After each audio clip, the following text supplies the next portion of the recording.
It is Saturday. We're doing the second week of the Critical Mass series where we watch the high GM players play in the cash prize in-house. See, it looks like the teams are drafted already. Alright, let's go. It is Critical Mass series. Yeah, exclamation mark critical for more information on that. Shot call to spice it up.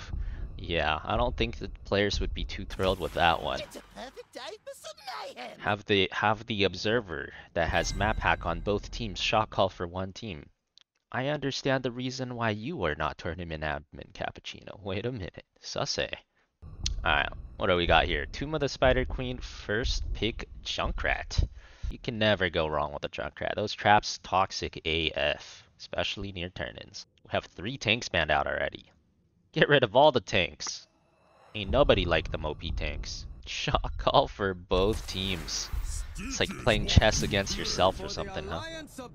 Ooh, little Stitches Anduin. You know, they had to get a tank there. Otherwise, that third ban probably would have been another tank and you would have been really left with not too many choices. I can respect the Stitches Anduin. That's good synergy with Junkrat as well. You can gorge someone into a Junkrat trap. Very easy for coordinated players to make that happen. Don't even need the pull sometimes. What up, Kabashi? First? I don't know if you first, but something like that, I suppose. Something like that. Predictions? Right now, I like the Stitches team a little bit better. I don't think Muradin is necessarily like a second pick. Like Hogger's great. I don't feel like the Muradin was amazing though. They could have. There are other tank options. Stitches and Junkrat just has so much synergy together. I like that side a little bit better for now, but we'll see. Last week, both Weary and Madara went 5-0, by the way. So technically, we have both the undefeated Critical Mass players on this team, though. Both of them went 5-0 last week. We'll see if they get any losses this week. Ooh, Maev, Stukov. I like that rotation a lot more. This is a very offensive rotation. I like these two. Now I kind of like this team too. Now it's like a lot more even, I feel like, after this rotation. This is very aggressive. Chain stunts for days. Looks very strong. Oh, Savage Beard. Give these 5 points to Fan to give out in a game. Savage Beard with the dono for me to give out in a game. I'm a caster, man. You want me to show some support? Yeah, sure, why not? You know, one of these games where I feel like there's a clear MVP, I'll give your 5 points to someone who looks like they really MVP'd the game. We'll do something like that. Why not? Can you donate to a prize pool for this? Yeah, there's a week 2 menu. So exclamation mark critical. Make sure you use the link under that command if you want to donate to the Critical Mass series, and the menu is in that command, so you can see all the things you can do there. Stitches level 1. Oh, he's globin, baby. He's globin. Now, globes is technically considered like a weaker talent for competitive, because the green level 1 Stitches just gives you so much like immediate value. But we globin. It's globin time.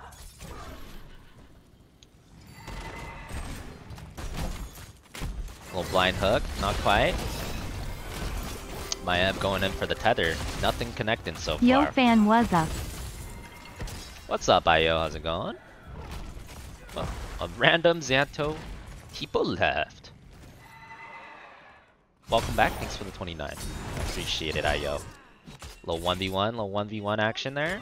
Slightly better trade for Got Filled. Not bad. And we have a Maev Sylvanas comp already trying to push the waves. So far, the Maev team has much better control here. They're getting the first wave clears, they're getting the priority in the lanes, they're rotating out first. A little bit more proactive for the Maev team, which is to be expected. They are the more lethal team, so you can't really step up to them that easily in the early game here. You're really looking for hooks before you can do anything on the red team.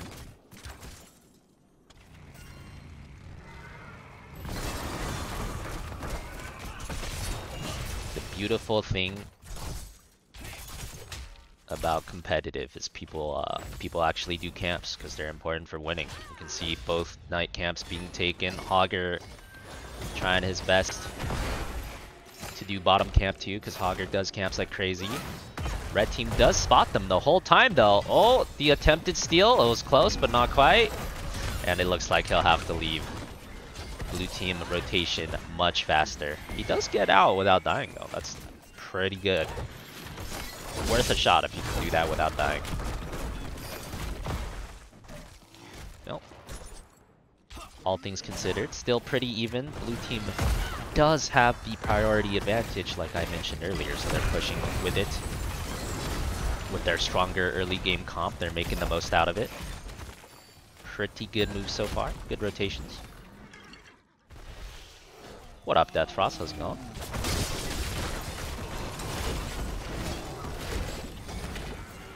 All things considered, it's gonna be pretty important for blue team to get as many of these walls down as possible too.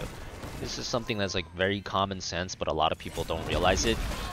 Against Stitches, especially Gorge Stitches, which this is almost certainly gonna be with the Junkrat at the Ionduin pull. The more walls you take down, the weaker Stitches is. Also, the more forts and keeps you take down, the weaker the Gorge Stitches is, because he usually gets the guaranteed kills by gorging you behind a wall into a fort. So if that wall's not there, all of a sudden you might actually be able to have an escape path after Gorge. And if that fort's not there, well then, there's like no extra damage for the Gorge Stitches. So if they take out a bunch of these buildings before Gorge enters the game, it's pretty good for blue team.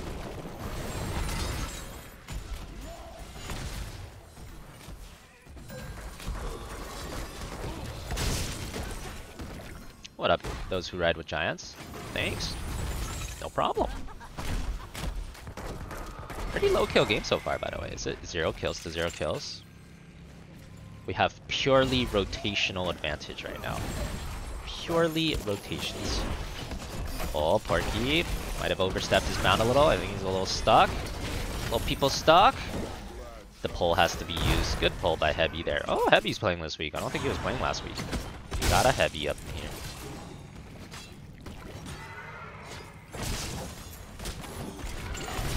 Ooh, good hook by Porky. Okay, a little hook into Anduin Root. And first blood is secured. That's very important too. If the red team can get the first turn in, it's a big deal because after first turn in, they're gonna be 10. And then the threat of the Gorge is online. If the blue team gets the first turn in, you can bet all 3 walls are gonna be dead. Before level 10, which means that first Gorge is gonna be much less effective, like I mentioned. Oh, another big hook. Porky kind of popping off. Hookers. Oh, and Weary Day slips out. By the skin of his teeth. He's chilling.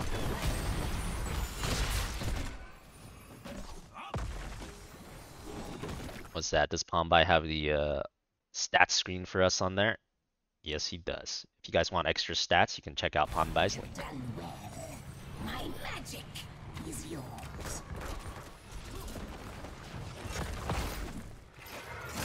So red team does actually end up getting the first web weaver, which is a pretty big win for red team. Like they're weaker early game, right? So if the hook kill never happens, blue team gets the first turn in almost for sure. Blue team, because blue team's just wave clearing faster, they're doing camps faster, you know. So there's no way for you to turn in as red team first because you're kind of pressured everywhere unless you manage to find a couple kills, or a kill, which they did. So pretty good circumstance for red team at this point.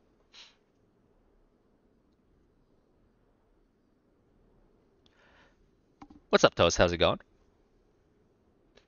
Uno momento. Alright, we'll do a quick break here for the uno momentum. A little pause action. I'm doing good too, Toast. I'm out here chilling, getting ready to watch other people feed. It's a good time.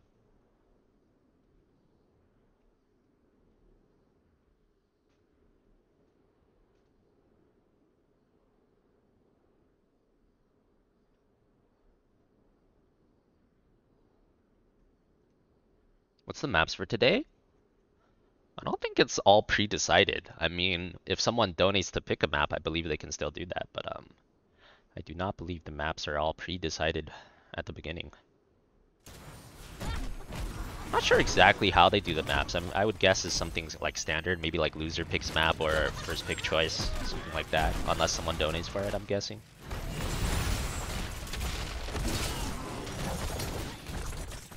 Ooh, Murden got 42 gems, dude. Bank a blue team on Murden. He better watch himself. The Gorge coming in soon. If he gets Gorge behind a wall, that's minus 42. Red team not really pushing here. Not really pushing here either. Really lackluster push there by red team, unfortunately. They did get the first turn in, but they got basically nothing with it. Really lackluster push. I'm not sure what happened there. Maybe Kier had some technical difficulties. I saw he was in base, but I didn't see what happened before that. But all they got was 2 towers for first turn in, which is very suboptimal. You'd hope for more than 2 towers for a first turn in like that. Oh, and there's the Gorge, but he was ready. Ooh, Madara was hella ready for that immediate mind control. He did go for the 42 gems, but blue team was prepared. Oh, man.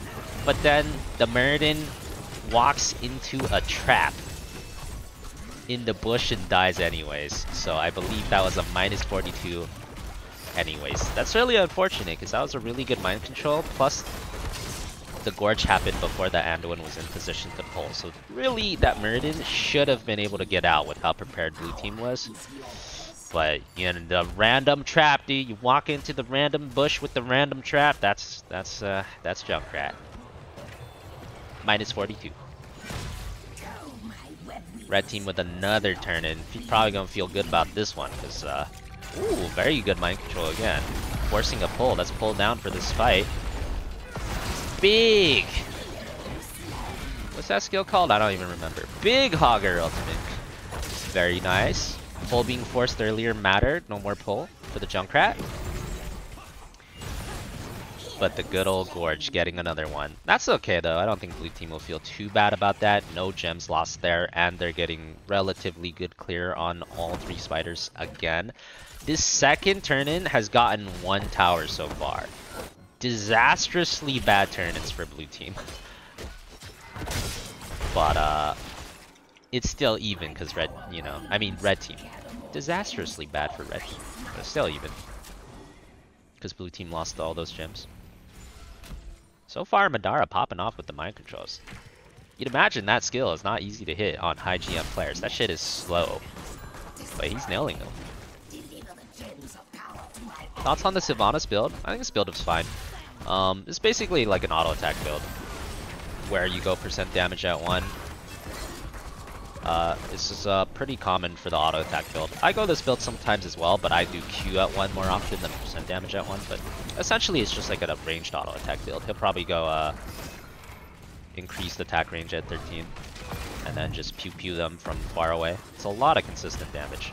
Another great mind control. Madara is popping off. He's in.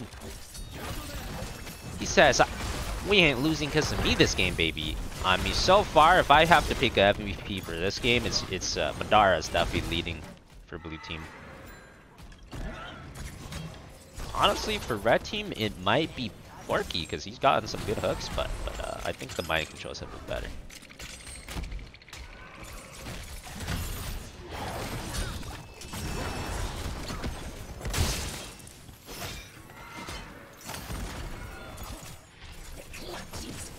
Oh, level 13 talents are in. Oh, another good hook, Porky.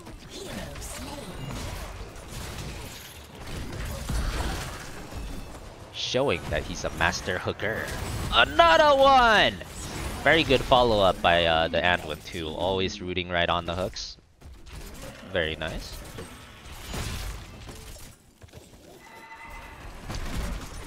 I feel like this happened last week too. Every time a team gets a turn in, someone dies like right before they can push. Oh, this would trigger me so bad if I was playing back in the day. You know, this is like the worst thing you could do. But it's a lot easier to have it happen in a in-house where you're not like 5-man squad, super coordinated practice. It's a shame because, you know, the second someone dies right before your spiders spawn, like your spiders are basically worthless. You're gonna get very little done with them. Looks like they might get at least a fort here. But even then,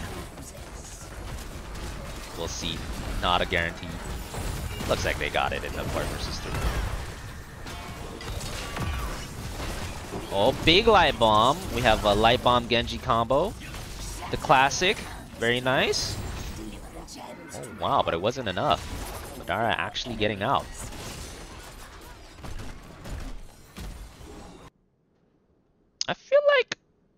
I feel like something went slightly wrong there. I feel like that light bomb combo plus a hook should have been enough to kill the Sylvanas. But they just barely couldn't get enough damage on it. 5 points Cure, 5 points Porky, 3 hero ban Sylvanas, Tracer, Genji for game 4. For game 4? We're talking game 4? Pombai banning 3 heroes for game 4? Is that what you said? Alright, that's a whiles away, but sure. It's good. Giving a little bit of points to Porky and Cure as well, if I heard correctly there.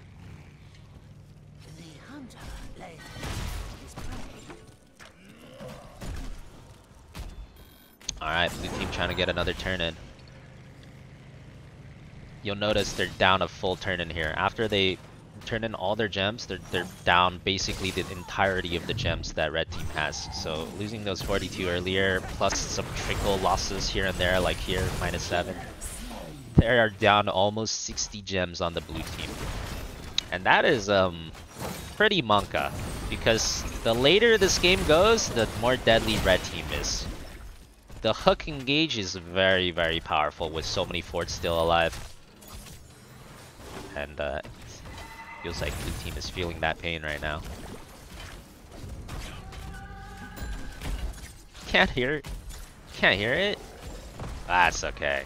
You can read it. If you couldn't hear it well, I'm sure you read what was on the screen.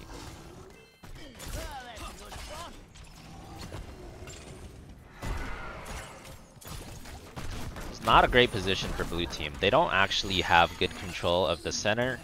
So they're trying to turn in, but they're easily stalled because red team has more map control. And red team's just throwing free hooks left and right. If it misses, no big deal. If it hits, you're probably dead. A little bit rough for the blue team, but all things considered, they're still very even.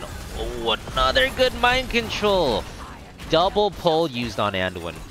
Barely saving both of them. Very nicely done with the double pull. Good saves for Anduin so far.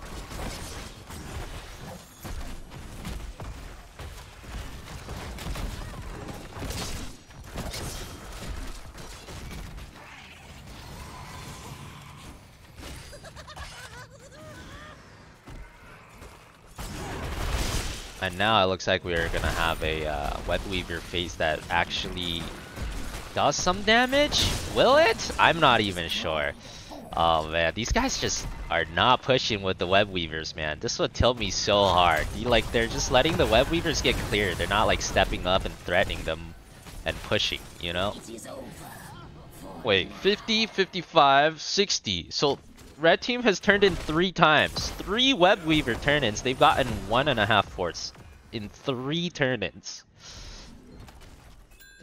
Blue team has turned in 2 times, and they have a Sylvanas, but they have only gotten 1 fort in 2 turn-ins. Just very low turn-in value here. Looks like we're just gonna go to the late game. Whoever wins the fight wins. Oh, Porky. Getting gone on. Really good Anduin play. 5 points for Gryffindor. I mean fan. I appreciate it, J Park.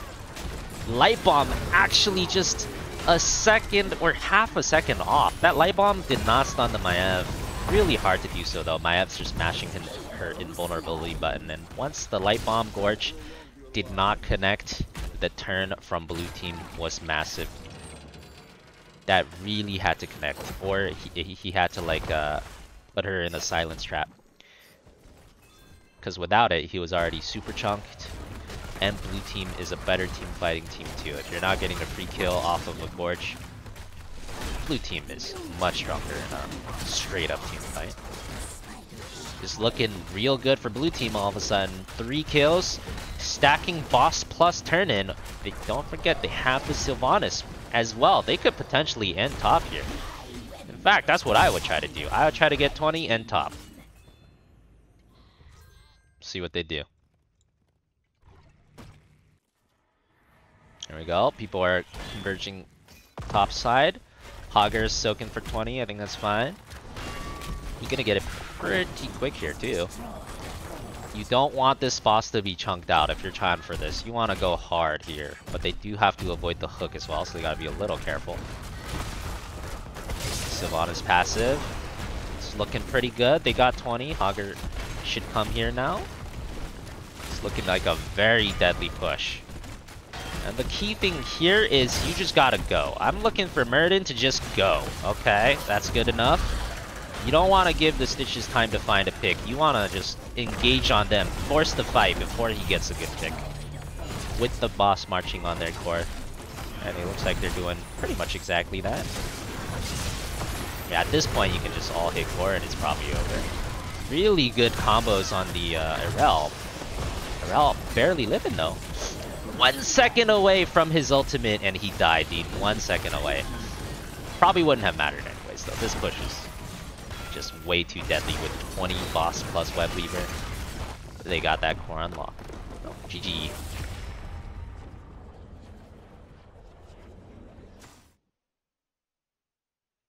Alright, so for Savage Beard's 5-point donation, I did say I would give it to the MVP of this game. In my eyes, the MVP of this game was definitely Madara. It was not even close.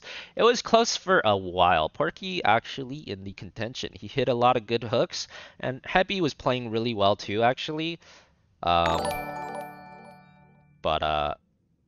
points Cure, 5 points Porky, 3 Hero Ban Sylvanas, Tracer, Genji for Game 4. Wait a minute, didn't we already hear that, Dono? Oh, we replayed it. I think Kir replayed it. Let's see here. It did say game 4 as well, so yeah, sounds good. Palm by. Altering the rule set of the games a little bit there. Giving Kir and Porky a couple points as well. Love to see it.